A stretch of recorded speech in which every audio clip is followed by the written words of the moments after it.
Savo į pusfinalį dėl galimybių ir yra, bet na, dar tas amžius leidžia jau ta pradžia padaryta ir jau buvo galima susipažinti komandom. Taka Gnali pakankamai greita ir viena pati. Čiper ten atliko tą perdamą, dabar kamuolys vėl baudos aikštelėje.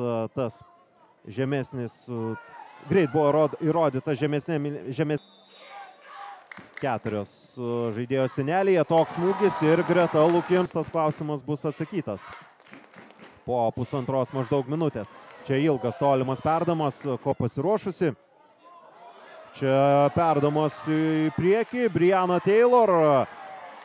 Dabar nepridėtas laikas yra svarbu, o tai, kas vyksta baudos aikštelėje. Čia gali būti pavojingas smūgis į vartus, 1-0, Gintra trumpuoja, įvartis yra skaitomas. Įvartis ir 1-0, triumfas Šiauliuose. Grąžina kamuolį į žaidimą.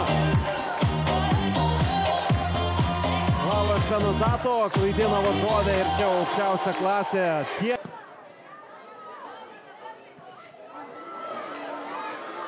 Čia varžovio ataka, 1-1. Vieną arti Florentino. Mango. Jos perdamas, Lukienšų kelyje ir gynusi savo šalies rinktinę.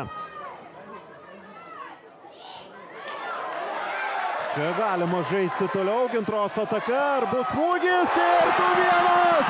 2-1 įvartis yra skaitomas, Gintra išsiveržė į priekį 83 rungtynių minutę.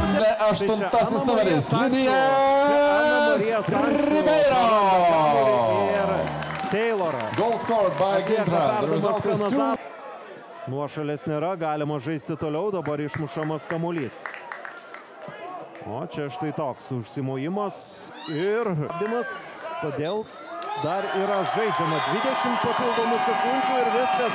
Gintra gali triumfuoti. Rezultatu 2-1. Laimėjo Šiaulių Gintra. Toliau.